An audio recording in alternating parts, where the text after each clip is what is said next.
अस्सलाम वालेकुम। फॉर्टेन किचन में खुश आमदीद। उम्मीद करती हूँ सब अपने घरों में खुश और आबाद होंगे।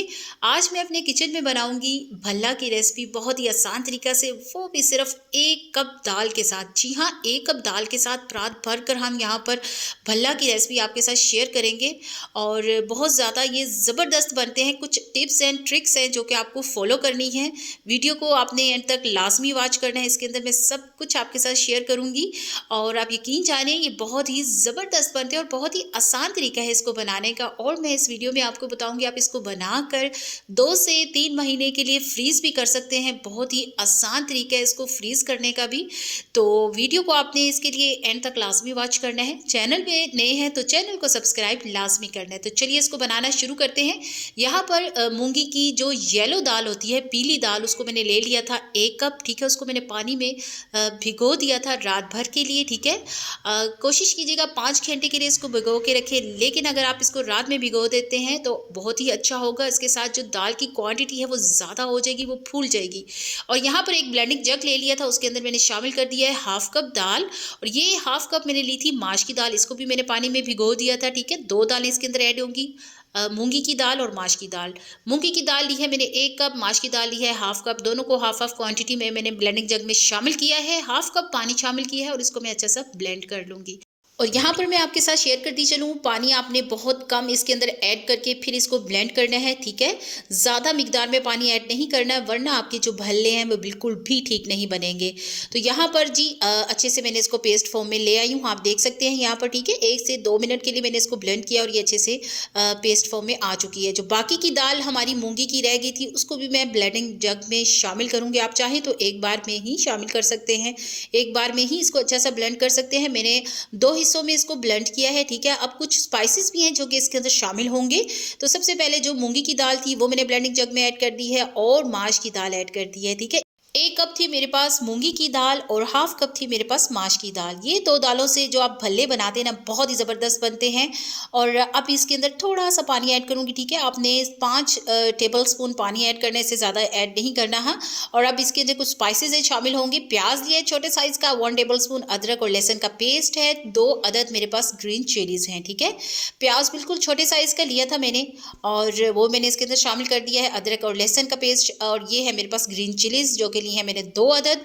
और अब हम इसको ब्लेंड कर लेंगे। ठीक है, 1 से 2 मिनट के लिए मैंने ब्लेंडिंग जग को ऑन किया था। ठीक है, ग्राइंडर को आपने ज़्यादा ग्राइंड नहीं करना है और थोड़ा सा हम इसको दरदरा सा भी रखिएगा। अगर आप चाहते हैं कि आपकी जो भल्ला है थोड़ा सा जालीदार बने तो यहाँ पर आप इसकी कंसिस्टेंसी देख सकते हैं, ज़्यादा पतली नहीं रखनी है आपको। ठीक है, थोड़ी सी थिक ही रखनी है। इस स्टेज पे हम इसके अंदर शामिल कर देंगे जी नमक 1 टीस्पून। और यहाँ पर मेरे पास है जी 1 टीस्पून काला ज़ीरा। ठीक है, ये भुना हुआ काला ज़ीरा है जिसके साथ टेस्ट है जो भल्लों का बहुत ही ज़बरदस्त आता है। इसके अंदर खुशबू भी इसकी बहुत ही ज़बरदस्त आती है। तो हथेली में रख कर आपने क्रश करके इसके अंदर शामिल करना है। और ये है मेरे पास बेकिंग सोडा, बेकिंग पाउडर नहीं है, ये बेकिंग सोडा है। 1/2 टीस्पून ऐड करना है, ज़्यादा ऐड नहीं करना है, वरना आपके जो भल्ले हैं वो ऑयल में जाकर टूट जाएंगे। तो आपने इस चीज़ का बहुत ज़्यादा ख्याल रखना है। और इसकी जो कंसिस्टेंसी है वो आपने थिक रखनी है। ठीक है, ज़्यादा पतली बिल्कुल नहीं रखनी है, वरना आपके भल्ला बिल्कुल भी ठीक नहीं बनेंगे। तो यहाँ पर देख सकते हैं आप किसकी कंसिस्टेंसी कितनी ज़्यादा थिक मैंने रखी है। तो यहाँ पर जी थोड़ा सा हमने इसको रेस्ट देना है, तकरीबन 10 मिनट के लिए, ज़्यादा नहीं, सिर्फ और सिर्फ 10 मिनट के लिए, ताकि जो हमने बेकिंग सोडा इसके अंदर डाला था वो अच्छे से राइज हो जाए। तो 10 मिनट यहाँ पर गुजर चुके थे। ऑयल ले लिया है, ऑयल को अच्छा सा गर्म करना है, ठंडे ऑयल में शामिल नहीं करना आपने। जब ऑयल का टेम्परेचर अच्छा खासा गर्म हो जाए फिर हम स्पून की मदद से इसके अंदर शामिल करेंगे। अगर आप स्पून के साथ शामिल नहीं करना चाहते, किसी बोतल में डाल के इसको बनाएंगे तो वो तरीका थोड़ा मुश्किल है, ये तरीका थोड़ा आसान है। तो आप स्पून की मदद से इसके अंदर ऑयल में शामिल कीजिए और इसकी साइड चेंज कीजिए, दोनों साइड से इसको हम ब्राउन कलर देंगे। ठीक है, और मीडियम लो फ्लेम पर हमने इसको फ्राई करना है। ये बहुत ही जल्दी से फ्राई हो जाते हैं और अंदर तक ये कुक्ड होते हैं। ठीक है, अंदर से ये बिल्कुल अच्छे से पके हुए होते हैं, जाली वाले होते हैं। तो यहाँ पर इनकी जो साइड्स है मैं चेंज कर रही हूँ, साथ साथ इनको मैं तैयार कर रही हूँ और आगे चल के मैं बताऊंगी आपने इसको फ्रीज़ किस तरह से करना है। तो यहाँ पर आप देख सकते हैं बहुत ही खूबसूरत इनका ऊपर कलर आ चुका है। आप ये देख सकते हैं कि कितना ही ज़बरदस्त बनकर तैयार हुए हैं। इनका जो साइज़ है वो अपनी मर्ज़ी के मुताबिक छोटा या बड़ा आप रख सकते हैं। तो यहाँ देख सकते हैं कितनी ही खूबसूरत इनके ऊपर कलर आया है। इनका साइज़ भी देख सकते हैं, कुछ मैं बड़े साइज़ के बनाऊंगी और कुछ मैं बनाऊंगी छोटे साइज़ के। तो यहाँ पर देख सकते हैं इसकी आप फाइनल लुक देख सकते हैं कितने ही ज़बरदस्त बने हैं। बहुत ज़्यादा ये ऊपर से क्रिस्पी और अंदर से ये बहुत ज़्यादा सॉफ्ट होते हैं। अब मैं आपको यहाँ पर इनको तोड़ कर दिखाती हूँ कितने ही ज़बरदस्त अंदर से बनते हैं। ये देखिए ऊपर से ये इस टाइम बहुत ज़्यादा क्रिस्पी हैं, ठीक है। और ये देखिए अंदर से किस तरह से ये जालीदार हैं, अंदर से बिल्कुल कुक्ड है ये, ठीक है। और आप देख सकते हैं अंदर से ये कितने ज़्यादा फ्लफ़ी हैं। तो यहाँ पर बहुत ही आसान तरीका मैंने आपके साथ शेयर की है। दाल के साथ जो भल्ले बनाए जाते हैं उनका जो टेस्ट होता है वो बहुत ही ज़बरदस्त होता है बानिस्बत बेसन के भल्लों से।